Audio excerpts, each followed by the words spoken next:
Good evening, and welcome to Shh Productions Vintage Radio Hour. Our collaboration with over 50 outstanding performers and technicians from across the country, and the legacy of audio entertainment that harkens back to the golden days of radio, brings you a second season of 12 shows filled with suspense, mystery, fear, and maybe a little murder.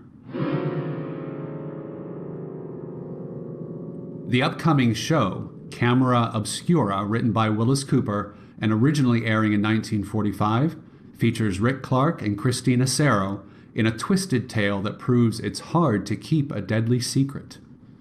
Stay tuned after the show for the second part of our doubleheader, The Shadow People, a spine-tingling story about an ancient evil force that comes to life when the lights go out, starting at 9 o'clock Eastern Standard Time. Now, shh.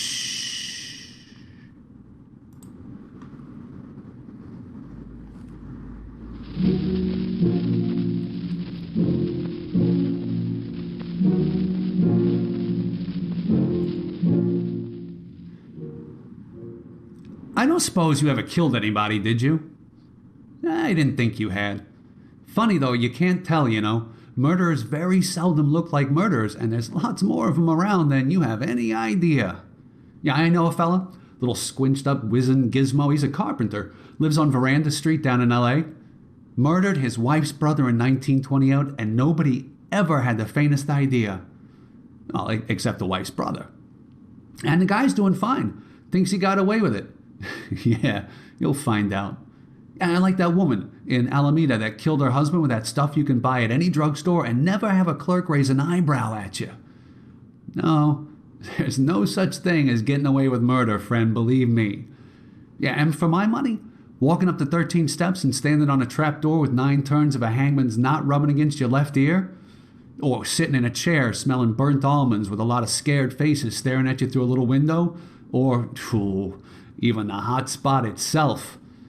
Believe me, any of those legit ways of paying off for murder is pie compared to what you're going to get if you let it ride.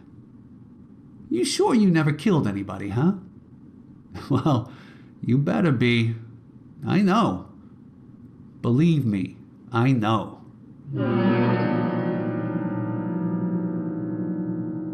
I killed Philip D. Vandervoort on September 29, 1928. I was never arrested. I was never suspected. But, no, I'm not going to tell you how I killed him. I'm not running a school for murderers. And anyway, if you're planning on murdering somebody, you got your own ideas on how you want to do it. Now, the only thing is, I'll bet you a quarter when you get done listening to me, you'll change your mind. You'll see. The man said he was going to call my story Camera Obscura. I suppose maybe that puzzles you a little bit. Not everybody knows what a camera obscura is, but practically everybody here in Santa Monica knows.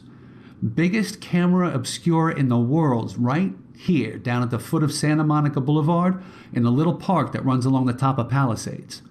It's a little green building, probably 20 feet high, practically circular. I don't know, maybe 20 feet in diameter. Up in the top, in a little kind of cupola, is a lens. Like a camera lens, only bigger. There's some kind of mirror arrangement in there with it, and there's a big round table that almost fills the building, white top on it. And the image the lens picks up is reflected down onto the table, so it's like a Technicolor movie of whatever's going on outside. And there's a wheel, like a ship steering wheel, that you turn to, turn the lens with it. Turn it around so you can point it out towards the bay or up the street or anywhere. Yeah, it's a cute little gizmo. Tourists have been getting a kick out of it for I don't know how many years. Ask anybody that's ever been in Santa Monica. Everybody's seen it, and an awful lot of people have been in it. That's the Camera Obscura, a harmless little green building in the park in the sunshine. And black as a murderer's heart inside.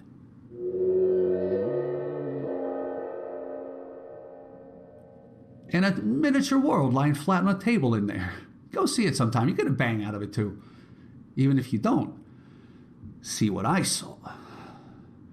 So there was this girl that worked in Llewellyn's restaurant next door to Harry Cowan's bargain store where I worked. I've forgotten her name. Kate, Mary, or Joanne, something, just to show you. See, that morning, I went next door for a cup of what Llewellyn claims is coffee. Nobody in there but this girl, this waitress, Mary or Kate or whatever her name was. She'd been crying. I said, "Oh, what's the matter with you, kid?" Nothing. "Hey, give me a cup of coffee." "What's the matter, kid?" Oh, nothing. Cy, you seen Phil Vandervoort the last couple of days? Yeah, I looked up at her and the tears started out of her eyes again. And I said, and I was telling the truth. I said, "No, not since night before last." "Why?" I said. Where'd you see him? "Why, down at the PE station down the street." "What's the matter? Did he run out on you?" Oh, Cy, how'd you know? What do you mean? Did he? He's gone. Are you sure? I knew it when I gave him the money. I knew it. I knew it. Oh, what did you do? Did you give him money? Oh, Cy, don't tell anybody, will you? Please don't. Well, I won't, but... He said he needed $200 to pay a man for something, and the banks were closed, and he couldn't get any money, and he needed it so bad. You mean you gave him $200? I borrowed it from Llewellyn. I told him I'd give it back to him in the morning. I had $240 I'd saved up, and Cy, what am I going to do? Wait a minute, I said. So this was where the money came from? Well, wait a minute, I said. You mean you borrowed $200 from Llewellyn to give to Phil, and now he's gone and you've got to dig it yourself? Saved and saved and saved. Cy, I know it. Oh, ain't that fine? Ain't that fine? How come you did it? Couldn't you have borrowed it from somebody else, for gosh sakes? We was going to get married, Cy. Wow, you sap. $200, you sap. I know it. What am I going to do? I guess pay up. You said anything to the police? Oh, no. Well, you going to? I don't know. Should I? No, I can't. No, why not? Oh, I don't know if he really ran out on me, but... You were gonna marry him, huh? He asked me to. Yeah, well... Oh, Cy, don't say anything to anybody, will you? No, I won't say anything. Please. I won't say anything. If he's really gone... He's gone, all right. What should I do? Well, I mean, you can go to the cops if you want to, but if I was you, well, you'll get an awful lot of publicity, you know? I mean, that worth $200 to you? I know it. I don't know what to do. Well, I gotta beat it. Harry will be screaming for me. Here, you got change for a $10 bill? Yeah, I guess so. Out of 10, 50, 2, 3, 4, 5, and 5 is 10.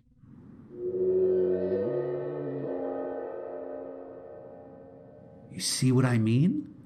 She didn't have the faintest idea that was one of the $10 bills she gave Phil Vandervoort a couple of nights ago. Isn't it amazing? I should have thought she'd have noticed how wrinkled and damp the bill was from the salt water. Well, you see, I didn't think about going to his pockets till after I took him out there under Santa Monica Pier and fastened into one of the pilings, down deep. Oh, it was a good place, I thought. I mean, nobody ever goes out there. Nobody but the barracuda. And the flat, ugly stingrays with those rows of teeth like white needles.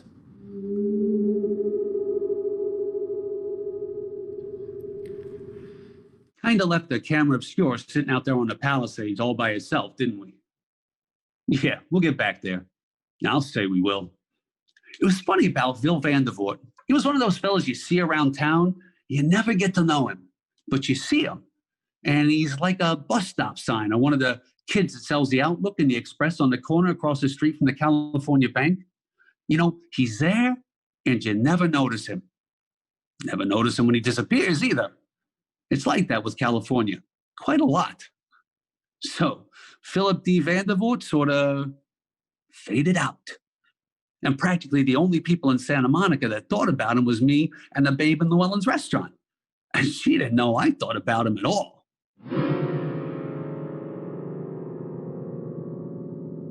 Funny how a fella is. She never brought up the subject to Phil. I was the one that talked about him. And she, well, I guess she had been in love with him. Yeah, there's something about being in a setup like this, like a game kind of, playing it right up to the edge, saying things that'd give you away if she had the slightest inkling. Oh, a great cake. Yeah, a great cake.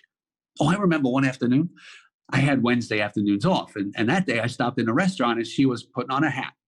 Llewellyn had told her business was slack that day and she could have the half day.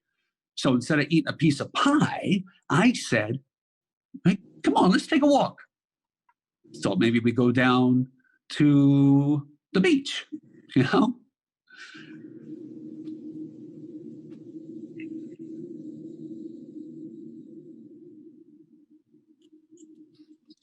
Take one of the trans over to Winchell Park and play tango, eat a couple of hot dogs. So we started down Broadway and I said, hey, have you ever been in that camera obscura over there? No. Have you? No. Let's go see what it is. Okay. Yeah, it was one of those afternoons when the sun was still shining bright. There was a big bank of fog sitting offshore a few miles, sort of sneaking in to take over. Those afternoon clouds in Santa Monica are a thing. So they slide in, and all of a sudden, there's like a great big damp gray seagull sitting down on top of you. So I figured the fog would be in another hour. Yeah, the beachfront is pretty dreary when that happens. So maybe we kill a little time in this gizmo and then walk over to the Criterion and see the Rough Riders. That was what was playing then, the Rough Riders. There isn't anybody around the camera obscura when we climb up the steps. No tourists, nobody, just the girl and me, whatever her name was. The wooden door bangs behind us. See, I didn't know a place could be so dark. Well, we stood there and looked at the white top table and the moving picture of Santa Monica on it. Yeah, I have to admit, it's quite a kick the first time you see it. But I hadn't seen anything yet. I twisted the wheel around. And the picture slid across the tabletop. And there were the breakers rolling in. And there was La Monica Ballroom and the merry-go-round on the pier, people fishing and people walking around. And I thought about what was under that pier, if it was still there. And then a man walked by real close and he almost filled the whole picture. He turned and he seemed to look right at us, up off that tabletop. Look, that's Phil.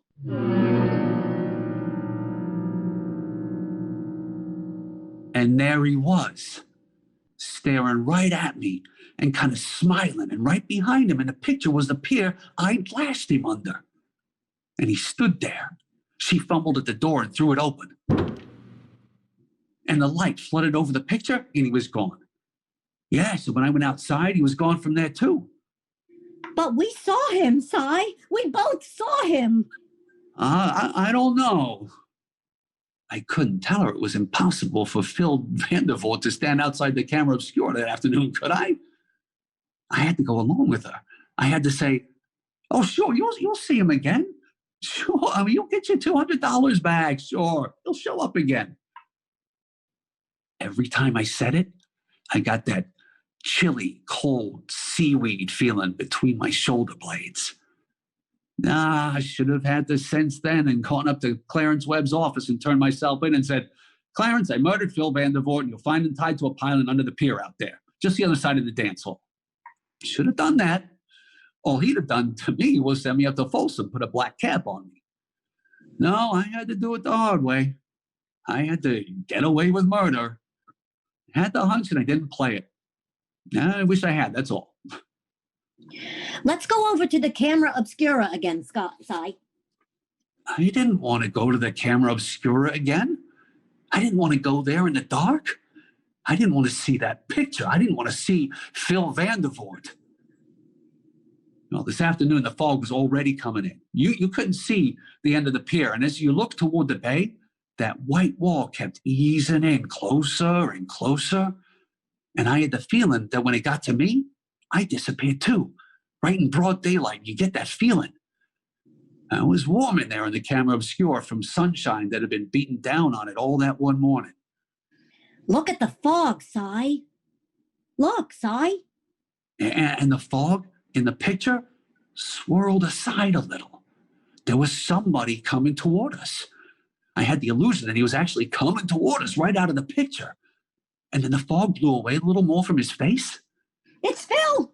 Look, Si, it's Phil! I knew we'd see him again. Phil! Phil!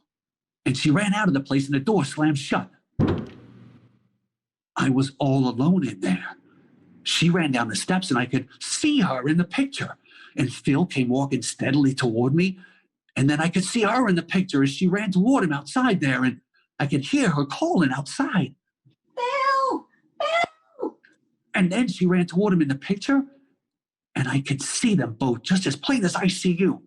And she ran straight to him as if he were part of the fog himself. And he kept on coming closer toward me, closer and closer.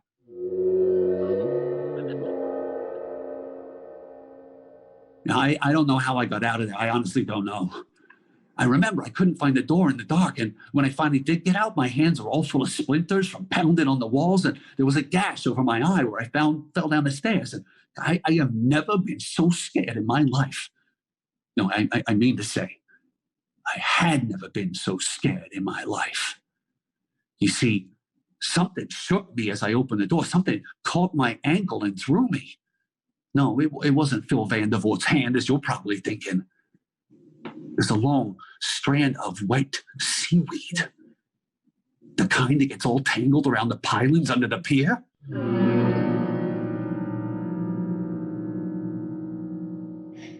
Let's go over to the camera obscura. I said, I'll never go to that place again. I will never go to that place again. I'm going anyway. If you don't want to go, I'm going. I said, don't go. It's foolish to go to that place. There's some reason why Phil's hanging around that place, and I want to go. I thought, I know why. I know why he's hanging around there. No, I won't go to the movies with you. I'm going over to the camera obscura whether you want to go or not. And I knew I had to go. I said to myself, if you let that girl go over there by herself, she'll see him again. And what'll she find out? I said to myself, you got to go with her so you can keep her from finding out whatever she might find out. And I said, well, all right, I'll go just one time.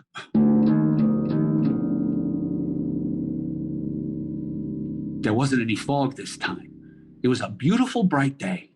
It was just the two of us. Or should I say, the three of us. Yeah, we saw him again. And this was the payoff time as far as she was concerned. Oh, I'll tell you about it. There wasn't anything wrong with the picture as long as we had the lens aimed toward town. She turned the wheel slowly. The picture flowed past on the table. Up north toward the Miramar Hotel, down Ocean Boulevard with the palm trees in front of the little real estate offices. And then we were looking up Broadway, and I could see Harry Cowan walking out of the store into Llewellyn's. And the gas station came into view. We looked down Ocean Boulevard the other way, and then the rustic fence at the edge of the Palisades and the spires of the dance hall on the pier swam across the board. And there was Phil, leaning against a palm tree not 20 feet away, it seemed. There he is! And just as if he'd heard her, he looked up at us and grinned. He lifted his hand and beckoned. Again, I had that curious feeling that he was real. He was three-dimensional there in the picture. And she opened the door and went out. But she came right back in. Si, there's nobody there. I could have told her I knew it. There's nobody out there. There he was on the table, grinning at us. And he said something. I could see his lips move. What'd he say? No, I didn't hear anything. I'm going to look again. And she opened the door. And Phil's lips moved again. And I could read his lips. Anybody could read that word. Try it sometime. He said, "Murderer." Si, I'm scared. There isn't anybody there. And the little figure in the picture smiled again, and he raised his hand and pointed straight at me, and I could see his lips move again. And I knew she had read his lips too. He said it again. "Murderer." Oh, stop that. I saw what he said. I saw it. Now I know. Now I know why we can't see him out there. He's haunting you. You killed him. You killed him.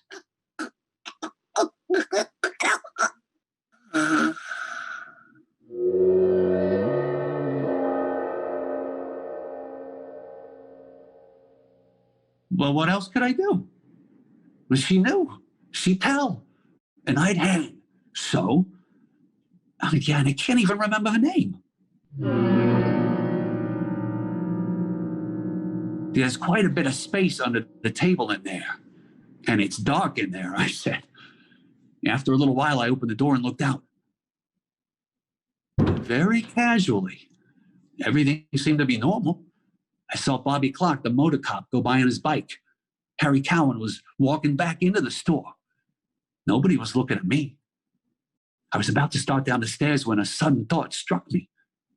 I hadn't looked at the tabletop, at the picture. So I closed the door and turned around. Phil was still there in the picture, still looking at me. And there, beside him under the palm tree, was the girl. Not much left to the story, though. No, I should have gone then and confessed. It would have been easier. But, well, I knew nobody'd ever find Phil. And I didn't want anybody to find her.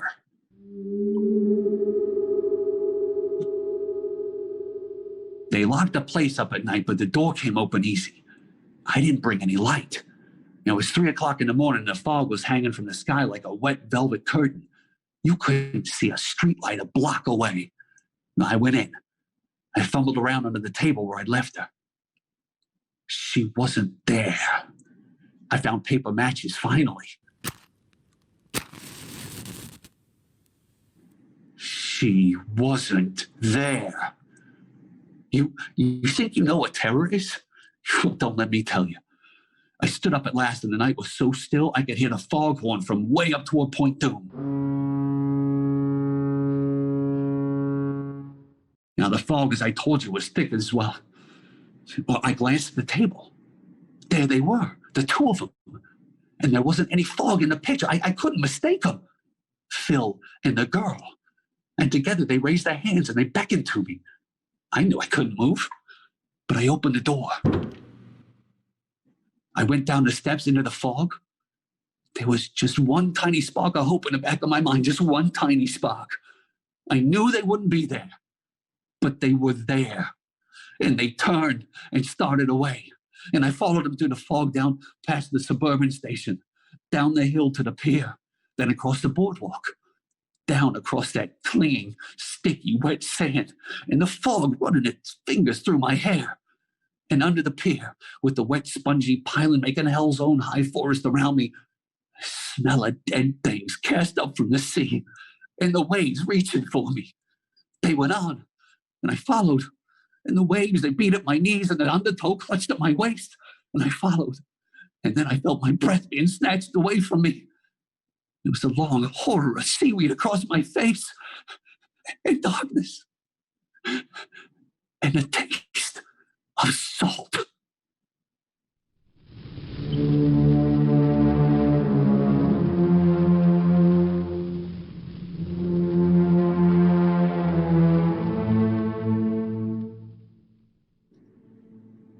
Thank you to our wonderful performers and to our brilliant production manager, Barb Shoulders, and to you, our audience, for your patience. We hope you enjoyed the show. Stay tuned for the second half of our doubleheader, The Shadow People. Whatever you do, don't turn out that light. That episode is coming up at 9 o'clock. And we have another doubleheader next week. So tune back in and shh.